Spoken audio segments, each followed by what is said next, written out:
नमस्कार। आज की इस क्लास में मैं आपके लिए लेके आया हूं Indian economic development plus macro economics class 12 के कुछ इंपॉर्टेंट क्वेश्चंस और कुछ इंपॉर्टेंट टॉपिक्स जो आपका एग्जाम 18 मार्च 2023 को होने वाला है।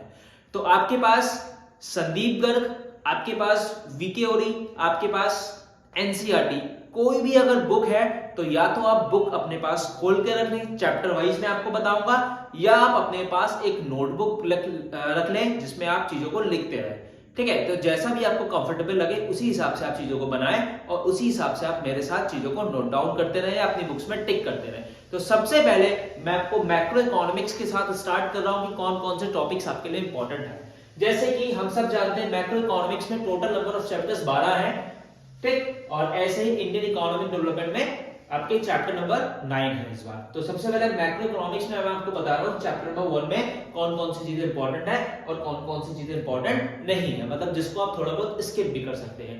तो आइए सबसे पहले चैप्टर नंबर 1 के साथ हम स्टार्ट करते हैं मैक्रो इकोनॉमिक्स में। चैप्टर नंबर 1 में आप सिंपल सा आपकी बुक में एक डिफरेंस दे रखा है, डिफरेंस बिटवीन माइक्रो और मैक्रो। आप इसमें मैक्रो और माइक्रो का एक बार डिफरेंस अच्छे से पढ़ना है क्योंकि यहां से एमसीक्यूज बनने के चांसेस पूरे पूरे हैं। ठीक है, और इसी चैप्टर में आपको दे रखे हैं स्कोप ऑफ मैक्रो। तो स्कोप जो है मैक्रो इकोनॉमिक्स के स्कोप को याद करने का तरीका बहुत ही ज्यादा सिंपल सा है। स्कोप को आप जब याद करेंगे ना तो आप देखेंगे मैक्रो इकोनॉमिक्स के जितने भी चैप्टर्स हैं वो सभी स्कोप्स में आपको बता दिए गए हैं। तो स्कोप याद करने का सिंपल सा तरीका है, आपको अगर चैप्टर्स के नेम याद है तो आपको स्कोप से याद हो जाएंगे। और डिफरेंस में माइक्रो और मैक्रो एक बार जरूर पढ़ लें चैप्टर नंबर 1 में। इसी के साथ चैप्टर नंबर 2 में अगर हम बात करें, चैप्टर नंबर 2 में हमें देखने को मिलता है सबसे इंपॉर्टेंट टॉपिक है स्टॉक और फ्लो। ये कई बार बोर्ड्स ने सीधा डिफरेंस भी आपसे पूछा है, तो स्टॉक और फ्लो को बिल्कुल भी करना ना भूलें। स्टॉक और फ्लो के आपसे 1 मार्क्स में भी क्वेश्चन पूछा सकता है और आपका 4 नंबर का भी क्वेश्चन आ सकता है स्टॉक एंड फ्लो में। ठीक है, और इसी के साथ यहां पे आपको दे रखा है फिक्स्ड एंड इन्वेस्टमेंट। ठीक है, फिक्स्ड और इन्वेस्टमेंट जो आपको दे रखा है ना, फिक्स्ड इन्वेस्टमेंट और इन्वेंट्री इन्वेस्टमेंट। तो ये वाला इन्वेस्टमेंट आप एक बार जरूर पढ़ लें, फिक्स और इन्वेंट्री इन्वेस्टमेंट की फिक्स और इन्वेंट्री इन्वेस्टमेंट में क्या होता है। इसी के साथ फिक्स कॉस्ट, फिक्स कॉस्ट का नाम आ रहा है आपका, एक आपको दे रखा है फाइनल गुड्स और एक आपको दे रखा है इंटरमीडिएट गुड्स। तो आपसे इसमें एक केस दे देंगे, आपसे पूछेंगे बताइए कि ये जो गुड्स हैं या ये जो स्टडी आपको केस स्टडी दी है ये फाइनल गुड्स डिफाइन कर रही है या आपका इंटरमीडिएट गुड्स डिफाइन कर रही है। तो चैप्टर नंबर 2 में आपका stock and flow, fixed investment and inventory investment और फाइनल और इंटरमीडिएट गुड्स भी आप इस बार इसको पढ़ लीजिएगा। ठीक है, और इसमें आप एक बार durable, non durable, semi durable ऐसे रीड कर लीजिएगा।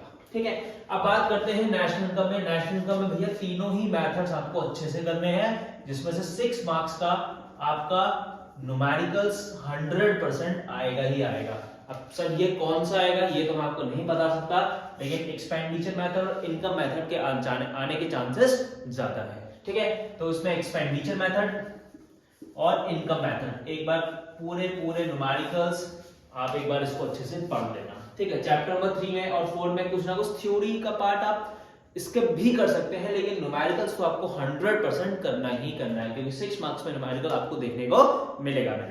ठीक है, next we have chapter number 5 that is money. Money में ना एक चीज बहुत अच्छे से कर लेना, जैसे M1, M2, M3 और M4। M1 क्या होता है, M2 क्या होता है, M3 क्या होता है, M4 क्या होता है। इंस्ट्रूमेंट ऑफ मनी सप्लाई, ये मनी के इंस्ट्रूमेंट है। ठीक है, आपसे 1 मार्क्स में पूछ लेगा money is a supply of money is a stock concept और फ्लो कंसेप्ट। 1 मार्क्स में आपसे ये पूछ सकता है। और बार्टर सिस्टम आपको इतना पढ़ने की जरूरत नहीं है क्योंकि बार्टर सिस्टम आपने ऑलरेडी पढ़ रखा है। कभी कभी बार्टर सिस्टम का एक ऑल्टरनेटिव नाम दे देते हैं सीसी इकोनॉमी, तो बच्चे कंफ्यूज हो जाते हैं, सर सीसी तो हमने पढ़ा ही नहीं। CC economy is also called a barter system. ठीक है, तो मनी में ज्यादा आपको कुछ पढ़ना नहीं है, M1, M2, M3 पढ़ लीजिएगा और बार्टर सिस्टम एक बार रीड आउट कर लीजिएगा, इसके ड्रॉबैक्स एक बार रीड आउट कर लीजिएगा। ठीक है, और money is a supply of money is a stock concept और फ्लो कंसेप्ट, ये आप मुझे कमेंट करके जरूर बताना और ये बहुत ज्यादा इंपॉर्टेंट है। ठीक, next we have chapter number 6 banking. ये अपने आप में बहुत ही ज्यादा इंपॉर्टेंट चैप्टर है, ध्यान से इसको देखिएगा, ध्यान से सुनिएगा। बैंकिंग में आपको किन किन चीजों पे ध्यान देना है। सबसे पहले बैंकिंग में आप आरबीआई के फंक्शन जरूर कर लेना। Functions of RBI, reserve bank के जितने भी फंक्शंस हैं आपको फंक्शंस पढ़ने हैं, जो भी 5-6 आपको फंक्शंस दे रखे हैं, ठीक है। तो आपका आरबीआई के फंक्शंस अपने आप में इंपॉर्टेंट बन जाते हैं। और इसमें से एक क्वेश्चन बहुत इंपॉर्टेंट है, that is qualitative and quantitative of instrument of money supply, ठीक है। क्वालिटेटिव जिसमें आपके बैंक रेट, रेपो रेट, ठीक है, मार्जिन, रिक्वायरमेंट, मोरल सुएशन, ये सब है क्वालिटेटिव एंड क्वांटिटेटिव। अगर आपको क्वालिटेटिव और क्वांटिटेटिव में दिक्कत है तो उस एक वीडियो मैंने बता रखी है, उसका लिंक मैं आपको नीचे डिस्क्रिप्शन बॉक्स में दे दूंगा, आप क्वालिटेटिव और क्वांटिटेटिव को वहां से पढ़ सकते हैं। और मैं आपको 200% कह रहा हूं ये क्वेश्चन बोर्ड्स में आएगा ही आएगा, चाहे 1 मार्क्स में पूछे चाहे उससे ज्यादा में पूछे, ठीक है। क्वालिटेटिव एंड क्वांटिटेटिव आरबीआई के फंक्शंस, और इसमें money creation by the commercial bank, money creation by the commercial bank. ये आपकी बात अगर आप सैंपल पेपर उठाएंगे ना जो सीबीएसई ने रिलीज करा है, उसमें भी ये क्वेश्चन पूछा है एमसीक्यू में 1 मार्क्स में।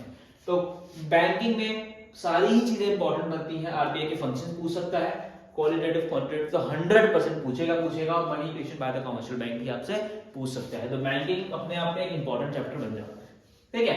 नेक्स्ट अगर बात करें एग्रीगेट डिमांड की, तो एग्रीगेट डिमांड में ना जो आपके एडी के फॉर्मूले हैं, जैसे सी प्लस आई प्लस जी प्लस एक्स माइनस एम, एक बार इसको आप अच्छे से पढ़ लीजिएगा, ठीक है।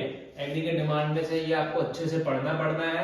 और इसमें आपको कुछ डेफिनेशंस दे रखी हैं, जैसे एडी और एएस की डेफिनेशंस आपको दे दी है, तो वो आप एक बार पढ़ लीजिएगा। और एडीएस क्या होता है आप इसको पढ़ सकते हैं, ठीक है। और इसी के साथ यहाँ पे न्यूमेरिक आपके फॉर्मूलेज दे रखे हैं बहुत सारे, वो फॉर्मूलेज चैप्टर नंबर 7 और 8 को मिला के बनते हैं। जैसे मैं आपसे कहूँ एमपीसी क्या होता है, एमपीसी प्लस एमटीएस क्या होता है, इक्वल्स टू 1 होता है, एपीसी का फॉर्मूला होता है, एस का फॉर्मूला क्या होता है, सेविंग का फॉर्मूला क्या होता है, कंजम्पशन का फॉर्मूला क्या होता है, और इन्हीं के बेसिस पे आपके न्यूमेरिकल्स पूछेंगे।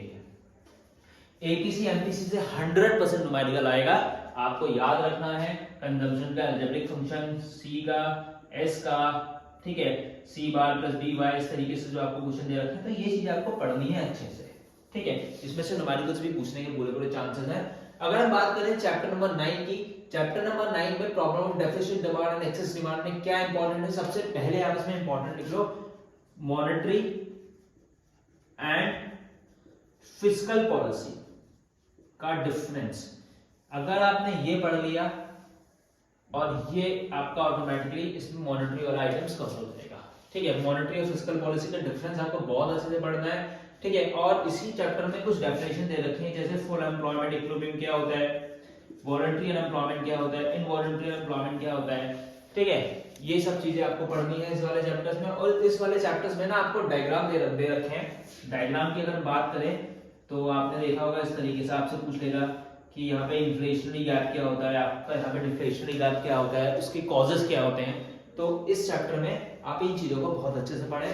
इन्फ्लेशन डिफ्लेशनरी क्वेश्चन आने के चांसेस हैं पूरे, और यहाँ से तो उसको बिल्कुल भी स्किप ना करें इन दोनों टॉपिक्स को, ठीक है। शॉर्ट रन में ना एक चीज और लिख लीजिएगा जो आपको दे रखा है, इन्वेस्टमेंट मल्टीप्लायर। इन्वेस्टमेंट मल्टीप्लायर भी पूछ लेता है कभी-कभी, इन्वेस्टमेंट मल्टीप्लायर क्या होता है, तो आप उसको अच्छे से पढ़ लेना, ठीक है। अगर हम बात करें next chapter number 10 that is government budget. Government budget अगर हम देखते हैं तो गवर्नमेंट बजट में आपको क्या इंपॉर्टेंट है, गवर्नमेंट बजट का एक स्ट्रक्चर दे रखा है आपकी बुक में, एक स्ट्रक्चर बन जाया है पूरा, देखिएगा आप अपनी एनसीईआरटी में देख लीजिएगा या वीक्यूरी में संदीप गर्ग में आपको एक स्ट्रक्चर बताया है कि component of government budget, revenue receipt, capital receipt. Revenue receipt के पार्ट्स कौन-कौन से होते हैं, टैक्स, नॉन टैक्स, ये सब आपसे पूछ लेता है। जैसे बोरिंग किसका पार्ट है, टैक्स का है, नॉन टैक्स का है, रेवेन्यू रिसिप्ट्स का है, कैपिटल रिसिप्ट्स का है, ये एमसीक्यू बन जाता है वहां से। और आप देख लीजिएगा उसको ध्यान से, इन्वेस्टमेंट, डिसइन्वेस्टमेंट किसका कांसेप्ट है। तो ये गवर्नमेंट बजट में स्ट्रक्चर अगर आपने कर लिया ना तो पूरा चैप्टर आपका कवर हो जाएगा गवर्नमेंट बजट में। और स्ट्रक्चर के साथ साथ आपको कभी-कभी ऑब्जेक्टिव पूछ लेता है, objective of government budget. Government budget का ऑब्जेक्टिव क्या होता है, जैसे आपको दे रखा है इकोनॉमिक स्टेबिलिटी, वो वाला ऑब्जेक्टिव, ठीक है, जीडीपी ग्रोथ, वो वाला ऑब्जेक्टिव। तो ऑब्जेक्टिव इसमें आप अच्छे से पढ़ लीजिएगा, ठीक है। और इसमें लास्ट में ना एक डेफिसिट वाला बजट डेफिसिट दे रखा है, आप देखेंगे जिसमें आपको दे रखा है फिस्कल डेफिसिट, प्राइमरी डेफिसिट और रेवेन्यू डेफिसिट। तो इसमें प्राइमरी डेफिसिट का फॉर्मूला जो दे रखा है बहुत ज्यादा ध्यान से उसको पढ़ना। कई बार सीधा का सीधा आपसे फॉर्मूला पूछा है प्राइमरी डेफिशिएंट का। इसके न्यूमेरिकल्स एक बार देख लेना, इंपॉर्टेंट इतने नहीं बनते हैं लेकिन फिर भी आप एक बार उसको देख सकते हैं अच्छे से, ठीक है। नेक्स्ट है foreign exchange rate. Foreign exchange rate में एक क्वेश्चन मैं आपको बता रहा हूं, that is appreciation and depreciation, ठीक है। और एक आपको दे रखा है रीवैल्यूएशन और एक आपको दे रखा है डीवैल्यूएशन, ये जरूर देखें फॉरेन एक्सचेंज रेट में, ठीक है।